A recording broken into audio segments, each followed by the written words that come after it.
I stopped doing these 7 things on YouTube, and it took one of my channels from 20,000 views to almost 2 million views. And if you're grinding at your content, obsessing over metrics, don't actually move the needle, then this video is going to change everything for you. Because the truth of after spending 14 years on YouTube and getting 4.5 billion views organically is that I've learned that the most things creators are working on is a waste of time, and they're working harder, not smarter.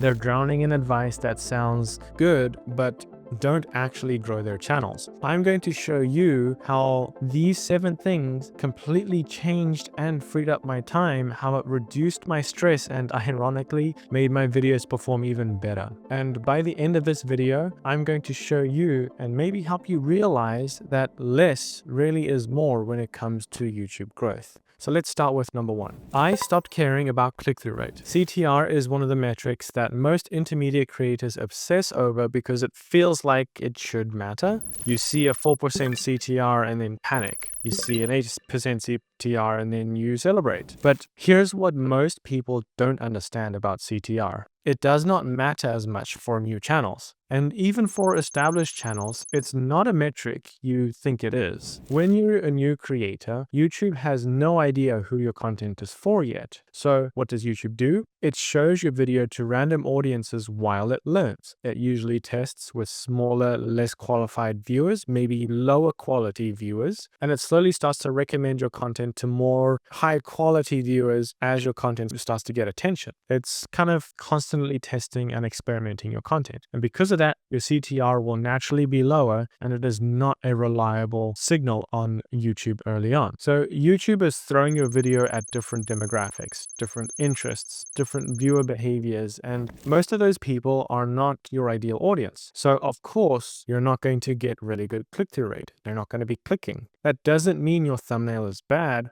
It means YouTube hasn't found your audience just yet. And here's what actually matters. The video idea matters more than CTR. A strong idea will get pushed in front of the right audience. Initially get a bad CTR, but over time it'll be improving because YouTube knows who to recommend it to. A weak idea though cannot be saved by a good thumbnail. And I've seen videos with a 5% CTR hit millions of views because the idea was strong enough that once YouTube found the right audience, it exploded. Now this also happens because YouTube's recommending it to a larger audience who may not know who you are. And so naturally your CTR is going to be lower. So the key here is that CTR matters kind of more once YouTube finds the right audience. But when impressions start coming from the current viewers, maybe so from browse or suggested, from people who actually care about your niche, then CTR becomes a better signal of whether the thumbnail and title are actually competitive. So there's that balance you've got to make here. It's not always the end all be all. But even then, it's not the most important metric. Because here's the real secret. Retention matters more than CTR. A video with a strong watch time and average CTR usually performs better than a video with a higher CTR but poor retention. If 10% of people click on it, but 90% of people leave in the first 30 seconds, YouTube sees that as a bad video. But if 6% of people click on it and 70% watch to the end, YouTube sees that as a great video and pushes it harder, especially if you do the next thing, which I'm going to reveal later on in the video. One little trick can change how much your video gets recommended. So stop obsessing over CTR and start obsessing over whether your content actually delivers on the promise of your thumbnail and title. Number 2 is stop caring about SEO. It frustrates me beyond end when channels and creators tell people that SEO is important. I know this one is controversial, at least kind of on surface level. It seems controversial because people go, I should have SEO for my YouTube video. It's what is built around YouTube, and entire channels build their whole channel on teaching people how to do YouTube SEO. But here's the reality. SEO doesn't drive most YouTube growth. At least not in the traditional sense, right? I'm talking about tags in the description specifically. Most of your views come from browse and suggested, especially if your content is not specifically designed to help an audience solve a problem or help them achieve a specific goal. So if you're making entertainment content, maybe storytelling or personality-driven content, SEO is almost irrelevant. And even for educational content, it plays a much smaller role than you actually think. So search evergreen content can be slightly optimized, but in terms of SEO only plays in a video's role about 5% to its discoverability. So it's not really a huge role in terms of how to get the video in front of your audience. The real SEO is in your script. It's in what you say, how you say it, and whether your content keeps people watching. That's what YouTube's algorithm actually cares about. But if you do want to optimize through your title and your tags, tools like vidIQ can help. And I use vidIQ for a lot of basic optimization, but I don't obsess over it. But with vidIQ, you can do so much more than SEO and video optimization. It helps a lot with understanding what your audience is actually researching and looking up. So on YouTube, based on their interests and what their curiosity is, vidIQ can suggest keywords based on what they're searching for, and this can help with the ideation process. Understanding what to search on YouTube can really help. Then you can find out what's performing well and use that as inspiration for your content. They also show a lot of really good search volume and competition metrics, kind of to help you understand how difficult it would be to break into that topic, or if you just want to make a video on that topic. vidIQ does also have a video optimizer option, which helps you kind of understand where your thumbnail and title could be improved. I do take this with a little grain of salt, especially with the thumbnail suggestion, but usually they do have some really good suggestions, especially with the titles. Sometimes I miss something and it has a really great idea. But it does have an ideation section where you can just get ideas for your content based on your YouTube channel and kind of your audience insights. And I do think this is actually a really good place to start if you don't know where to start finding video ideas on YouTube. And you can just use my link in the description for 95% off and give it a try. It's one of my most favorite tools, and I've used it to generate 4.5 billion organic views on YouTube. And I think it's still one of my favorite tools to date. And it's one of the biggest out there that has really good amount of data because it's been around for so long. But one of the biggest problems is that overdoing SEO can hurt your videos as well. And YouTube doesn't like overstuffing keywords and things like that. So vidIQ does a good, like just enough amount of SEO on your videos at a click of a button. So I don't spend more than 5 minutes on a video on SEO. When creators stuff titles, descriptions, tags, and keywords, the content becomes less clickable, less interesting to viewers, and you just end up with titles like How to Grow on YouTube in 2025, Tips and Tricks for Small Channel Beginner Guide. I mean, when you really stuff a bunch of keywords, it doesn't make sense or look very interesting. Nobody wants to click that. It's boring. It's robotic. It's optimized for a robot, not a human. So if you ever use vidIQ to do SEO, I suggest just doing the minimum and just use what it suggests you for your tags in the description. The title I'm a little bit more selective about, since that does need a little bit more extra care, and I'll talk a little bit more about that later on in the video since it does need its own dedicated section. Basic SEO is fine, but it's not the focus. I'm okay with having a clear title, a simple description, but I do not really rely on tags, keyword stuffing, or heavy SEO tactics to grow a YouTube channel. It's a nice checkbox to check off, but just take a look at this video. It's got no tags. It's got one sentence in the description. You can even see the vidIQ says that it could be better. And while yes, there could be more SEO, there is also emotion that you have to feel with this title. Take a look at this other one. It's also got no tags and no description. Same with this one. They all have over 1 million views and are pushing close to 2 million views. So clearly, SEO is not the secret to viral videos. All right, number 3. I stopped choosing ideas based on keywords. This ties directly into SEO conversations. So for years, creators have been taught to pick topics because they have a great search volume. Go to the keywords tool, find something with high search volume and low competition, and make a video about it. And look, if you're building a personal brand around search-based educational content or evergreen tutorials, keywords absolutely still matter to a degree. If someone is searching how to change a tire or best budget laptop for 2025, you probably still want to consider SEO for that. Keywords work when people are actively looking for solutions, but here's where most creators go wrong. They apply that same keyword strategy to entertainment, commentary, and storytelling content, even documentary content. And that's a trap, because here's the problem. Just because people are searching for something doesn't mean they care about it emotionally, right? And just because a keyword has high search volume doesn't mean the idea is interesting enough to get shared or go viral. You end up making videos that are technically optimized, but emotionally flat. And emotionally flat videos don't get shared.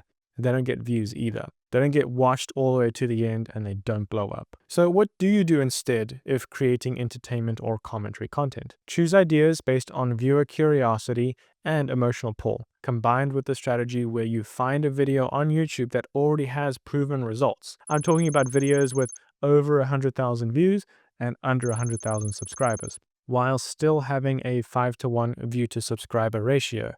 That's called an outlier. That's proof that the idea works. That's also proof that people care enough to click even when they weren't searching for it. And when you ask yourself, would someone feel stupid by not clicking this?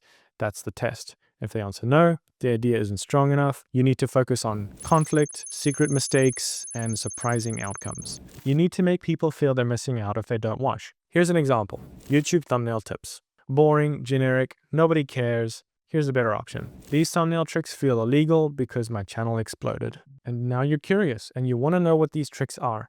Now you feel like you're not stupid by clicking. The thumbnail is also half the battle though. You don't skip strategy on that. This matters most in entertainment, commentary, storytelling, and personality channels where people aren't searching, they're just browsing. They need something to stick out to them. Now, if you're creating educational content, especially search-based or evergreen tutorials for kind of a particular topic in your personal brand, keywords still do help you get discovered. So if you're still in that space, stick with some keyword research, combined with kind of finding some high view to subscriber ratio videos. Those are some really good ideas to piggyback off of. That's a more proven idea. But if you're more entertainment or commentary, you need to lean more on emotion, not keywords. Because the browse and suggested feed don't care about your keyword optimization. They care about whether people will click and whether people will watch. Speaking of thumbnails, number 4 is I stopped explaining everything in the thumbnail.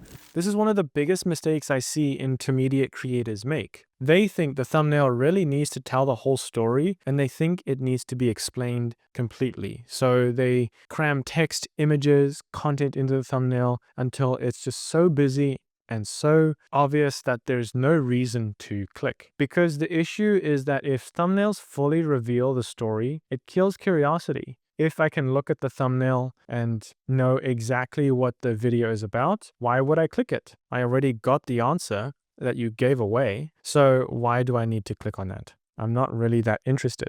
Reveal a minor detail and hide the main payoff. Show a strange result, hide the cause, create a gap between what the viewer sees and what they want to know. The gap is what really makes them click. So here's an example. This thumbnail has a shark face, $0 to $12,000. The title reveals the context but does not give the cause away. Maybe the title is, I tried this side hustle for 30 days. Now I'm curious, how did you go from $0 to $12,000? What's the side hustle? What happened? I have to click to find out, basically. This works extremely well in business and finance and story channels. It works because you're creating a visual question that can only be answered by watching the video. And that's the entire point of the thumbnail. It's not to explain, it's just to generate intrigue and curiosity, maybe desire or the fear of missing out. Sometimes you can combine some of those feelings. All right, number 5.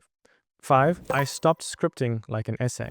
If you've even written a script that starts with background information, slowly builds context, and then finally gets to the point 3 minutes in, you've probably lost about 70% of your audience because that's how you write an essay. And that's not how you script a YouTube video. Educational content scripts, that slowly builds context, you're killing your attention, and that's not the way to go. People don't have patience these days. You don't want the setup, they don't want the backstory, they just want to get right into the meat of the video. They want to know why they should care right now. And later you can always add anecdotes to support the story and give them a little bit about who you are. I've been doing it right now through this entire video, and that's what helped me generate billions of views on YouTube organically. And I just did it again. See what I'm doing? So here's what I do instead. Start with the most interesting moment first. Structure your script like this. Big claim or result. Tease the unanswered questions. Deliver the story in steps, not all at once. And then hook them with some of the results that you make them curious about how you got there. And then you walk them through the journey. Here's an example of an opening. I stopped doing these 5 things on YouTube, and one of them took my channel from 20,000 views to 2 million. That's the hook and the result. Now you're curious how I was able to get there with those 5 things. Which ones are the game changers? And now you want to keep watching to find out. And this applies to every niche. If you're in tech reviews, don't start with the specs. Start with, this phone has a feature I've never seen before, and it completely changed how I use my device. Something to that effect, at least. If you're in fitness, don't start with your credentials. Start with, I lost 30 pounds in 90 days by doing the opposite of what every trainer told me. Lean in with the result, lead with the conflict, and lead with the surprise. Then explain how you got there. All right, number 6, I stopped making thumbnails and titles after recording the video. And this one's huge. It sounds so silly and stupid. If you're still doing this, you're wasting so much time and energy, because here's what happens when packaging is kind of an afterthought. You record a video and it's great, you edit it, you're proud of it, and then you sit down and to make the thumbnail and title, and then you realize that the idea isn't actually that clickable. The video is good, kind of, right? But the packaging is weak. The idea is what's important. And now you're stuck. You've already invested hours into the video, so you got to post it anyways and it flops, but there's nothing you can do about it, right? So what do you do instead? Design the title and thumbnail before filming, before you write a single word of your script, and before you hit record. You ask first, would I actually click this? Is this idea clickable? You can even just sketch it. You don't have to have the fully designed thing, but just know what it's going to look like. If the packaging is weak and the idea feels like it's not going to get traction, the idea isn't worth pursuing anymore. This will save you an incredible amount of time. I've spent hours and hours telling my clients and in my coaching program how to actually do this, and it saves countless hours of time. I've been doing this ideation process for my videos, and I always have the thumbnail and title ready before I even record. You can even see a screenshot of my board here with all my videos planned. I've got the thumbnail already planned, and the ones that don't have thumbnails, they're not in scripting yet. And while you see what the thumbnail and title can be right now, it could be different, but the point is I plan this out before even scripting, because here's the reality of the situation.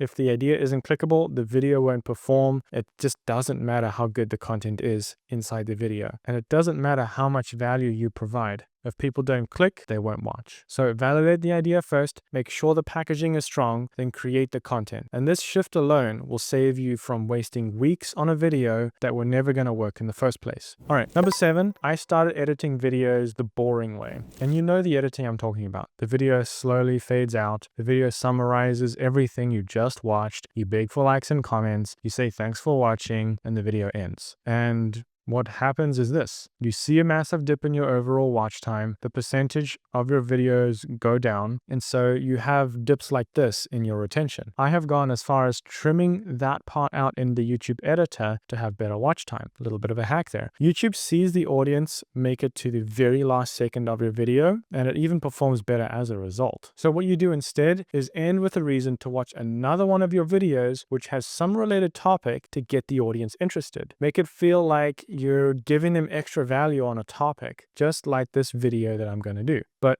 first, by telling your audience to go watch another one of your videos that is related to the one you're currently recording, that's important. It gives you more of a reason to go watch it as a viewer. And this is going to do one of two things. Number one, it's going to have your audience binge your content, which YouTube loves to see. Because clearly, if they enjoyed this video and made it to the end and watched it, and they decide to watch another one of your videos, YouTube sees this as a good sign and starts to pay attention to your channel more. And they start promoting that first video your audience found that caused them to binge. But second, this is how you turn one view into 2 views. This is how you increase session time, which is very important and a big signal to YouTube on why you can essentially prove to YouTube that you create binge-worthy content. And this is how you grow so much faster. And so clearly you enjoyed this video and you want to learn more things about how I stopped doing this in order to get my videos to go viral on YouTube. So I really think you'll enjoy this video over here that will help you get more views on existing videos that you have already published. And that's a really simple trick. It basically shows you how to save a dying video and even sometimes a dying channel.